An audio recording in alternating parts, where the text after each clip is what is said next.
You know what's funny about losing your mind? You don't realize it's happening until you're already gone. I spent 3 years in a Thai jungle monastery, and somewhere between the meditation and the malaria pills, I started believing I could slip through time like it was water. The monks thought I was enlightened. My family thought I was insane. I thought I was both. Now I'm back in Manchester, working in a call center, and I still don't know which one was right. But I'll tell you this, when you've seen your own death in 1847, filing insurance claims feels pretty meaningless. If our stories resonate with you, don't forget to like, comment, and tell us where you're watching from. This story was shared with us by one of our long-time viewers. He asked us not to share his name, but he wanted his experience heard. I'm sitting in my bedsit in Manchester, staring at rain on the window, when I decide to throw my life away. My divorce papers are on the kitchen table next to a stack of bills I can't pay. Lucia took the house. The kids won't return my calls, and I'm 43 years old working retail at Tesco. The final demand notices are piling up like accusations. Gas bill, council tax, credit cards I maxed out trying to keep everything together after she left. My daughter's birthday was last week. I called, but she wouldn't come to the phone. "She's not ready, Gary," Lucia said, her voice cold as winter rain. "Maybe next month." But there won't be a next month. Not like this. That's when I remember the documentary I watched about Buddhist monks in Thailand. How they live with nothing and somehow have everything. The narrator talked about Western men finding peace in orange robes, about meditation that could heal the deepest wounds. I spend my last £800 on a one-way ticket to Bangkok. My manager thinks I'm having a breakdown. "You can't just disappear, Gary," he says when I hand in my notice. "People don't do that. What about your pension? Your benefits? You've got responsibilities. But people do that. I'm doing it. The plane ticket is in my hand, and for the first time in months, I feel something other than despair. Maybe it's hope. Maybe it's just another kind of madness. I have to try something different," I tell him. "This isn't working. None of it's working." He shakes his head like I'm already lost. Maybe I am. Maybe that's the point. I pack 2 bags, clothes, a few books. My passport. Everything else can rot. Lucia can have it all. The house. The car. The life we built together over 15 years of marriage. I'm done pretending any of it mattered. The taxi arrives at 4 a.m., and as we pull away from the street I've lived on for 15 years, I don't look back. I can't. If I do, I might change my mind, and I can't afford to change my mind. Not now. Not when I'm this close to either salvation or complete destruction. "Airport?" the driver asks in broken English. "Bangkok," I say, and the word tastes like freedom and terror in equal measure. Bangkok hits me like a wall of heat and chaos. I've got 2 bags, no plan, and a vague idea about finding enlightenment. The first week I'm staying in a backpacker hostel in Khao San Road, watching 20-year-olds party while I'm having what my therapist would call a spiritual emergency. The air smells like fried noodles and exhaust fumes, and the noise never stops. Tuk-tuks honking, vendors shouting in Thai and broken English, music bleeding from every bar and massage parlor. It's nothing like the peaceful Thailand I imagined. I sit in a cafe, drinking warm beer chang and watching gap-year kids stumble past in elephant pants, and I wonder what the hell I'm doing. The heat is oppressive, pressing down like a weight I can't escape. My Western clothes stick to my skin, and I smell like failure and desperation. "First time in Thailand?" this Australian guy asks, sliding into the seat across from me. His name is Pete, and he's got that weathered look of someone who's been traveling for years. Skin like leather, teeth stained yellow from cigarettes, eyes that have seen things. "You've got that deer-in-headlights expression," he says, "like you're waiting for something to happen." I tell him I'm looking for a monastery, somewhere to study Buddhism, maybe become a monk. He laughs, but not meanly. "Jesus, mate, Another one. He signals the waitress for another beer. You want Wat Phra Singh? Up north in Chiang Mai. They take Western students, but just don't expect it to be like the movies. It's not all peaceful meditation and wisdom. It's hard work, and it'll break you down before it builds you up. He looks at me seriously. You running from something or towards something? Both, I say. And he nods like that makes perfect sense. Fair dinkum. Well, if you're serious about this monk business, you better prepare yourself. The jungle doesn't give a shit about your Western problems. I catch a bus to Chiang Mai the next morning. The countryside rolling past my window looks like something from a dream I can't remember having. Rice paddies stretching to mountains, water buffalo standing in flooded fields, temples with golden spires catching the light. Villages where time seems to move differently, where old women in straw hats tend gardens and children wave at the bus with genuine joy. This is what I came for. This ancient beauty, this sense of something larger than myself. For the first time since leaving Manchester, I feel like I'm moving towards something, instead of just running away. The other passengers sleep or read, but I can't look away from the window. Every mile takes me further from my old life, and closer to something I can't name but desperately need. The monastery is nothing like I expected. It's not peaceful, it's intense. The buildings are simple wooden structures, scattered around a clearing in the jungle, connected by dirt paths that turn to mud in the afternoon rain. Morning bells wake you before dawn, and the silence between them feels alive with possibility and terror. Ajahn Sumedho, the head monk, looks at me like he can see right through my bullshit. He's English, maybe 60, with grey stubble and eyes that seem to hold decades of secrets. He's been here longer than I've been alive, and it shows in the way he moves, the way he speaks, the way he looks at desperate Western men like me. Why are you here? He asks in perfect English when I stumble through my introduction. I start talking about spiritual seeking and finding myself, the words tumbling out like rehearsed lies I've told myself so many times I almost believe them. I need to understand life, I say. I need to find meaning. He just nods and hands me orange robes. We'll see, he says. That's it.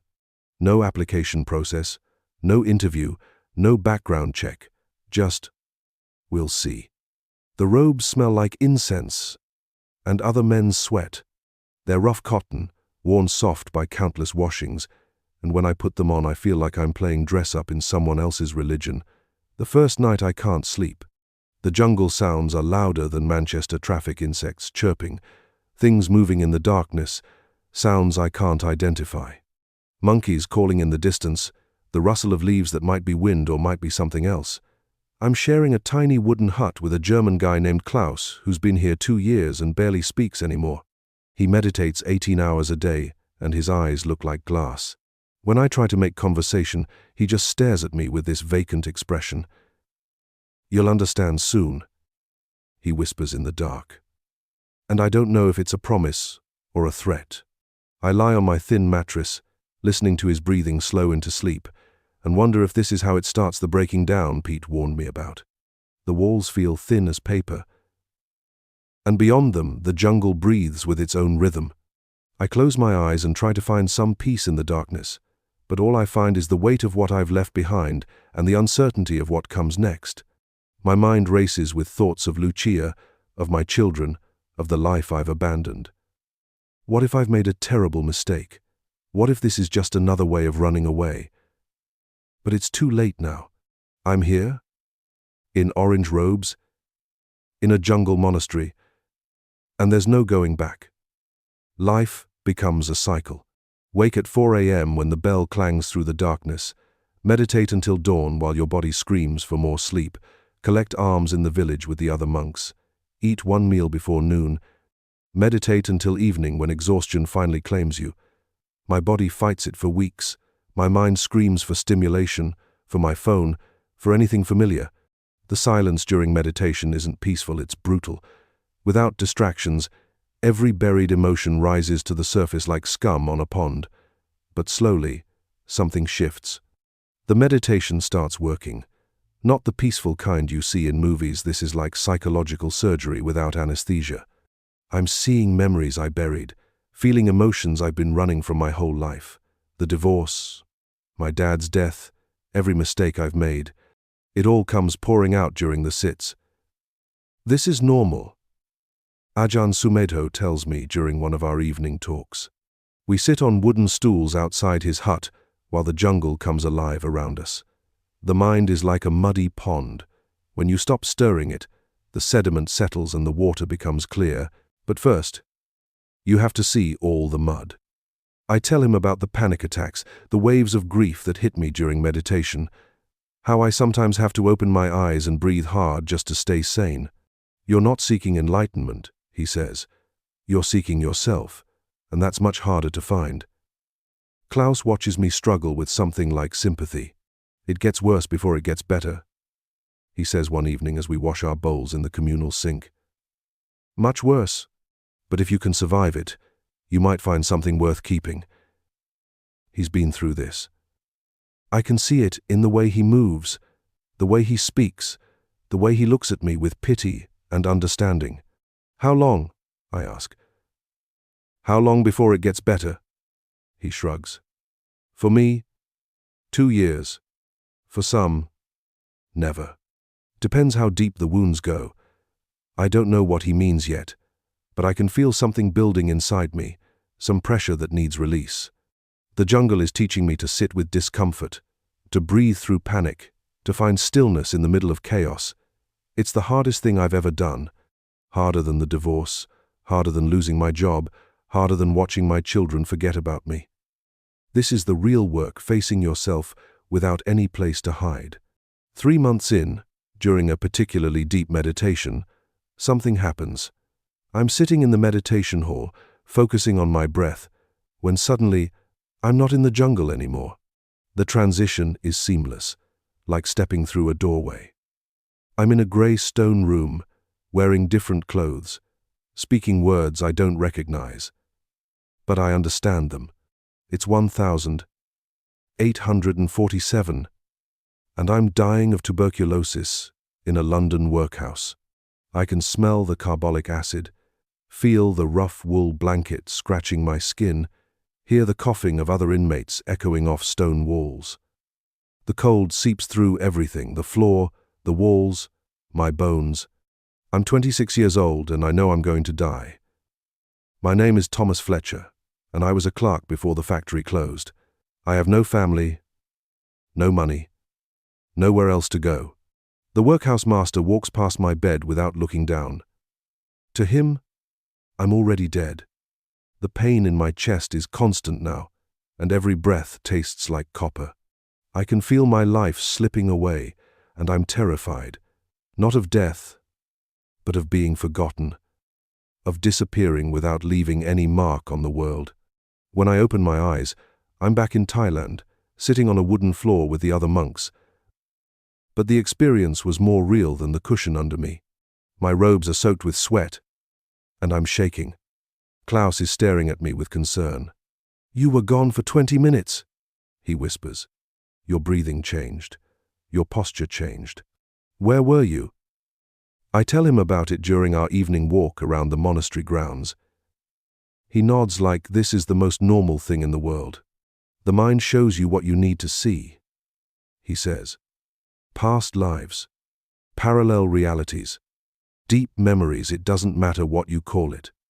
But this wasn't my mind. This was someone else's life, someone else's death. I was him. I lived it. I felt his fear, his regret, his desperate hope that someone would remember him. When I tell Ajahn Sumedho, he listens without judgment. Consciousness is vast, he says. Sometimes in deep states, the boundaries dissolve. Don't hold on to it, but don't dismiss it either.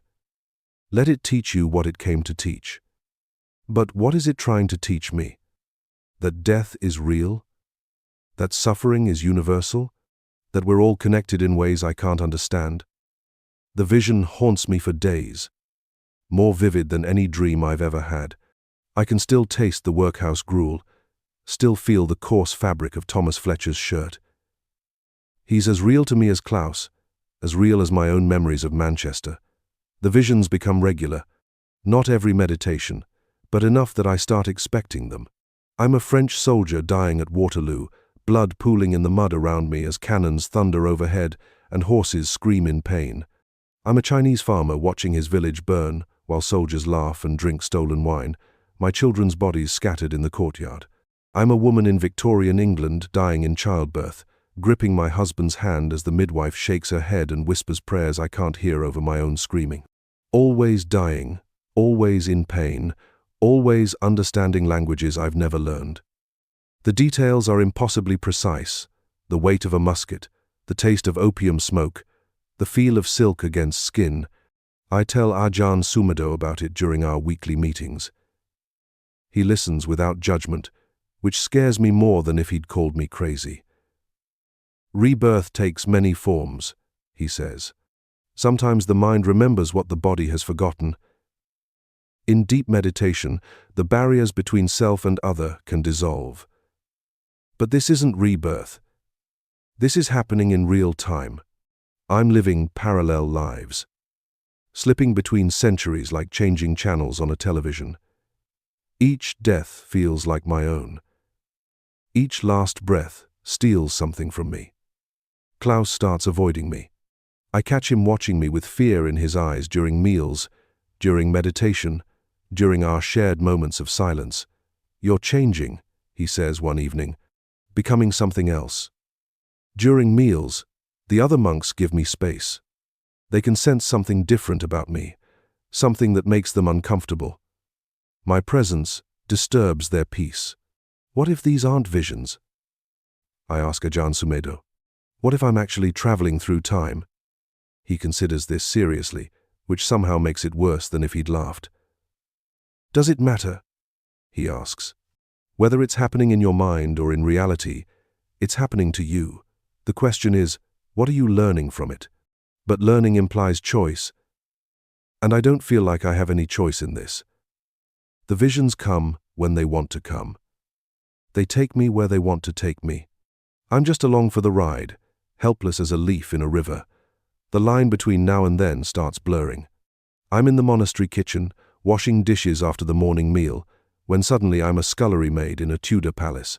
My hands are smaller, rougher, scarred from burns. I know the Queen is upstairs, dying. I know the year is 1603. I know things I shouldn't know, that Essex was executed 2 years ago, that the war with Spain drags on, that Elizabeth hasn't spoken in days. The rushes on the stone floor smell like herbs and decay. The other servants whisper about what will happen when she dies, whether the Scottish king will come south, whether there will be war. Their voices are low, fearful. Margaret, the cook calls, and I know that's my name here. Stop your daydreaming and scrub those plates. I scrub pewter plates with sand and soap, my back aching from bending over the tub. The water is cold and greasy, and my hands are red and raw from the work. When I come back to Thailand, hours have passed. The other monks found me standing motionless at the sink, tears streaming down my face, the same plate in my hands. You were somewhere else, Klaus says later. Your body was here, but you weren't. I try to explain. But how do you tell someone you've been living in 1603 for 3 hours? That you remember the taste of watered wine and the smell of rushes on stone floors? That you watched Elizabeth I take her last breath through a crack in the door, her face pale as parchment, her courtiers weeping in the hallway? It's getting stronger, I tell Ajahn Sumedho. The visions are lasting longer, feeling more real. He nods gravely. And how do you feel when you return? Exhausted, confused, like I'm losing pieces of myself, in other times, other lives, like I'm dissolving into history. Perhaps, he says carefully, it's time to consider what this is costing you. But I can't stop. Even if I wanted to, I don't think I could. Something is pulling me backward through time, and I'm helpless to resist it. Each vision leaves me more disconnected from the present, more anchored in the past. I look at my hands washing dishes and wonder if they're really mine, or if they belong to Margaret Thornton, scullery maid, who died of plague in 1603. I start writing everything down. Names, dates, places, details. I couldn't possibly know. Margaret Thornton, scullery maid, died of plague in 1603. Jean-Baptiste Moreau died at Waterloo, the 18th of July, 1815. Li Wei, farmer, died in the Taiping Rebellion, 1851. I've got dozens of them now. Complete lives lived in the space of a meditation session. The details are perfect: what they ate for their last meal, the names of their children, their final thoughts. When I have internet access in the village, I start researching. The first few searches turn up nothing, and I begin to doubt myself. Maybe Ajahn Sumedho is right. Maybe these are just elaborate fantasies created by a mind under stress. But then I find her, Margaret Thornton. She worked in Greenwich Palace. She died of plague in 1603, just like I experienced. My hands shake as I scroll through the historical record. There's even a record of her wages, 2 shillings a month, plus board. Jean-Baptiste Moreau is listed on the Waterloo Memorial 3rd Infantry Regiment, died the 18th of July, 1815. There's a letter from his mother to the War Office, asking about his effects.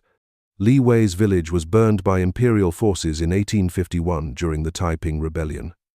I find the incident in a missionary's journal, describing the horror in precise detail. Every single one of them is real. Every single one of them died exactly when and how I experienced it. I sit in the internet cafe in the village, staring at proof of the impossible, and I don't know whether to laugh or cry. This can't be happening. I whisper to the screen. But it is happening. I'm not going crazy. I'm traveling through time, experiencing the deaths of real people from history. The question is, why? What does the universe want from me? What am I supposed to learn from all this suffering? I print out the research and take it back to the monastery, but showing it to others only makes them more worried about my mental state. You're obsessing, Klaus says. This isn't healthy. But how can I stop when I have proof that what I'm experiencing is real? The evidence is right there in black and white, historical records that confirm every impossible detail. Ajahn Sumedho calls me to his hut. Klaus is there, looking guilty, and I know they've been talking about me. The pile of printed research sits on the wooden table between us like evidence of my madness. "We're concerned about you," the teacher says, his voice gentle but firm. "You're not sleeping. You're not eating properly. You're spending hours in the village using the internet." I try to explain about the proof, about the historical records that confirm every detail of my visions. "Look," I say, spreading out the printouts. Margaret Thornton, Jean-Baptiste Moreau, Li Wei. They're all real. They all died exactly when and how I experienced it. "I believe you're experiencing something real," he says, holding up a hand to stop my protests. "But you're becoming attached to it. These visions are taking you away from the present moment, from your practice, from your life here with us." I want to argue, but he's right. I care more about finding evidence of Margaret Thornton's existence than I do about my own meditation practice.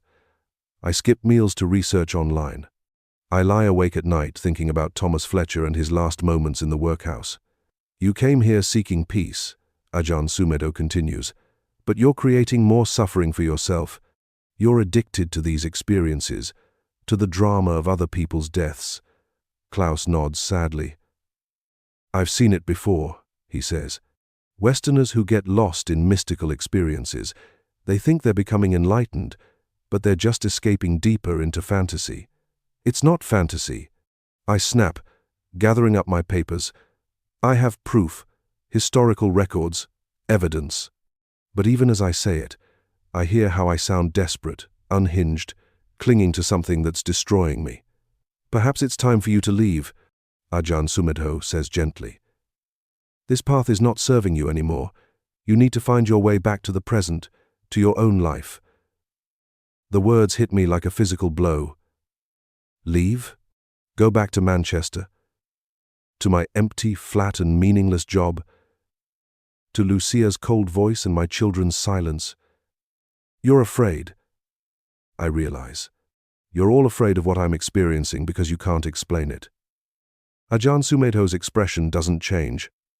I'm afraid for you, he says, simply. And sometimes fear is wisdom. That night I sit in the jungle, trying to decide. The sounds of insects and night birds surround me, but they feel distant, like they're coming from another world. I could leave, go back to Manchester, pretend none of this happened.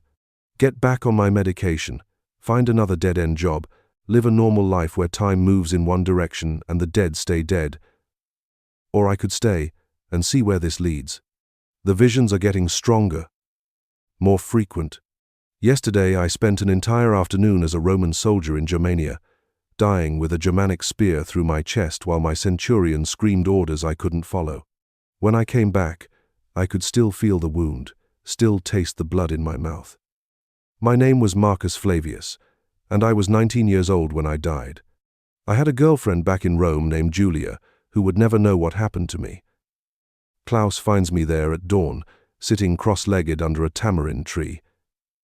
You have to choose, he says, settling beside me. Them or you, the dead or the living. His voice is sad, like he's already given up on me. What if I'm already dead? I ask him. What if this is just another vision, and somewhere else, in another time, I'm dying in a jungle monastery while some future version of myself watches? He stares at me for a long moment. Listen to yourself, he says. That's not enlightenment talking. That's madness. But madness and enlightenment might be the same thing. The mystics have always been considered crazy by normal people. Maybe what I'm experiencing is a gift, not a curse. Maybe I'm being shown something about the nature of existence that most people never get to see. I can't go back, I tell Klaus. Not now. Not when I'm so close to understanding. Understanding what? He asks. What death feels like. You already know that. You've died 100 times. What more is there to learn? Everything, I want to say. There's everything left to learn. But I don't know how to explain that without sounding completely insane.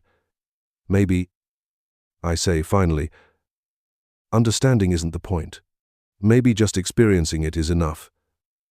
I decide to have one last session, one final meditation, to see if I can understand what's happening to me. I wait until midnight, when the monastery is quiet and the other monks are asleep, then slip into the meditation hall. The wooden building creaks around me, and somewhere in the darkness a gecko clicks its warning call. I sit in the center of the room, cross my legs, close my eyes, and let myself go deeper than I've ever gone before. This time I don't slip into the past. I slip into the future. I'm in Manchester, 2045, an old man dying in a hospital bed.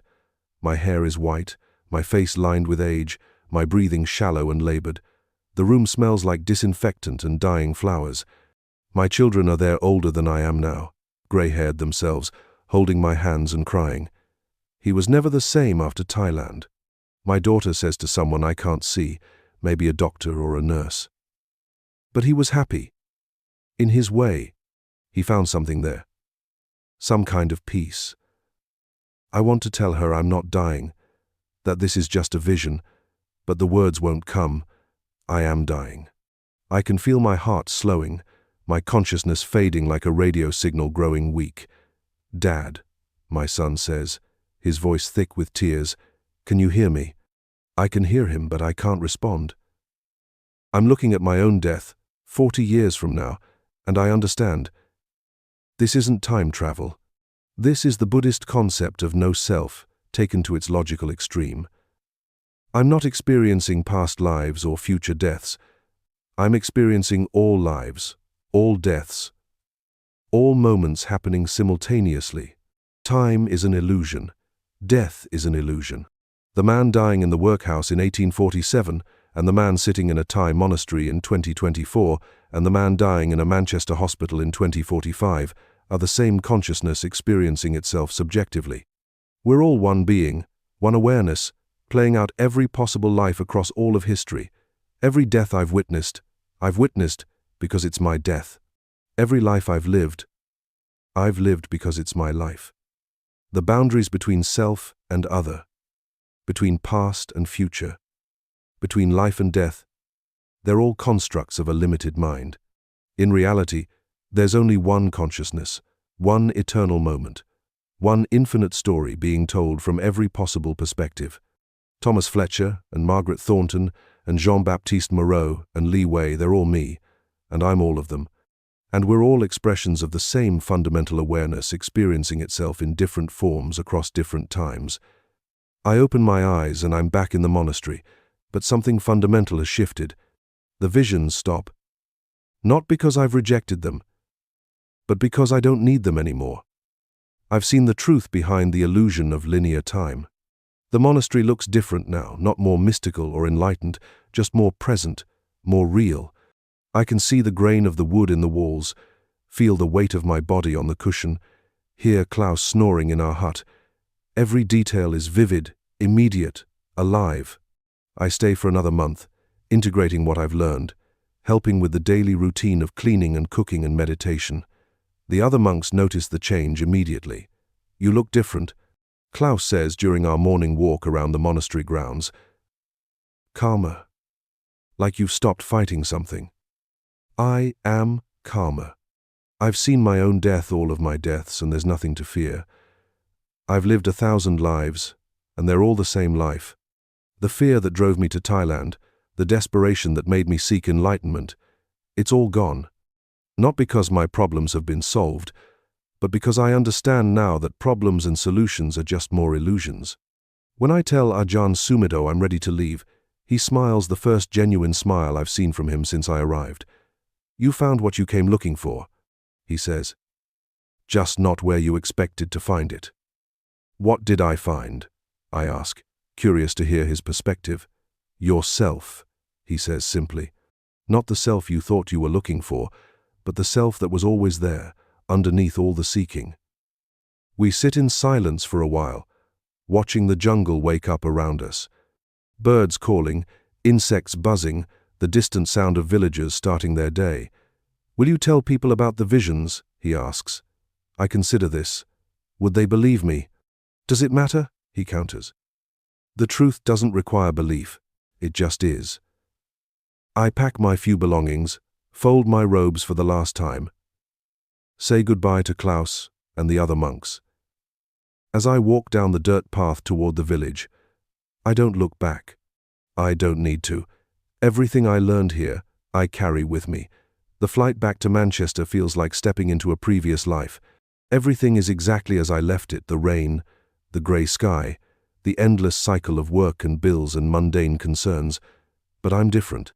The customs officer stamps my passport without looking up, and I want to tell him that the man who left isn't the same as the man who returned. I get my old job back at Tesco, different location, same meaningless routine, and find a small flat near the city centre. People ask where I've been, and I tell them Thailand. They nod and make jokes about finding myself, about middle-aged men having breakdowns and running off to Asia. "Did you find what you were looking for?" my old manager asks with a smirk. "Yes," I say, and the certainty in my voice makes him uncomfortable. They have no idea. My ex-wife agrees to let me see the kids again after I prove I'm stable, employed, mentally sound. The court-appointed counselor asks about my time abroad, and I tell her it was therapeutic. She makes notes and schedules follow-up appointments. They're bigger now, more grown up. My daughter is 13, my son 11. They've learned to live without me, but they're willing to let me back into their lives gradually. "You look different, Dad," my son says during our first visit to the park. Happier, maybe. Or at least, not as sad. I am happier. Not because my life is better. I'm still working a dead-end job, still living alone, still dealing with the fallout from my failed marriage. But I understand now that this life, this moment, is all there is. the man stacking shelves at Tesco, and the man who died at Waterloo are the same consciousness, experiencing different perspectives. The divorce isn't something that happened to me. It's something I'm experiencing as part of the infinite story of existence. My children aren't separate from me. They're other expressions of the same awareness that I am. Time is a story we tell ourselves to make sense of experience. But experience itself is timeless, eternal, always happening now. I watch them play on the swings, their laughter mixing with the sound of traffic and distant conversations, and I see it all as part of one vast, interconnected web of being.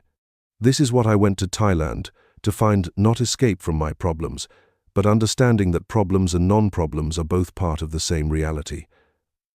I work at the call center now, handling insurance claims. 8 hours a day, people call to report accidents, deaths, disasters. A man whose house burned down in a kitchen fire.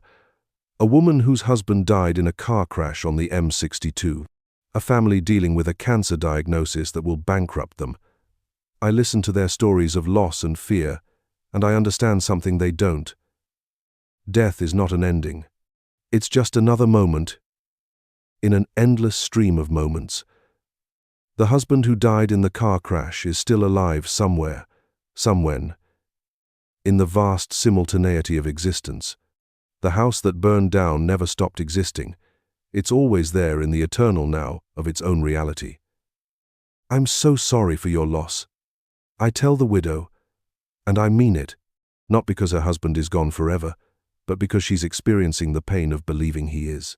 Sometimes, when I'm very still, I can feel the other lives still there, running parallel to this one.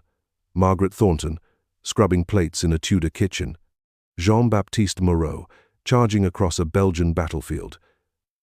Li Wei, watching his crops burn while his children hide in the cellar. They're all still alive somewhere, somewhen, living their lives in the eternal present that contains all possible presents. And someday, in a future I've already seen, I'll be dying in a hospital bed in Manchester, and all of this will make sense to whoever I become next. The visions were real. The time travel was real. But the most real thing of all is this moment. Right now. Answering phones and listening to people's pain, and living a perfectly ordinary life, with the knowledge that ordinary and extraordinary are the same thing. The universe doesn't need me to be special. It just needs me to be present, to experience this one perspective fully, to play my small part in the infinite story that includes everyone who has ever lived or ever will live. And that's enough. More than enough. It's everything. When my shift ends, I walk home through the Manchester rain, and I'm grateful for every drop.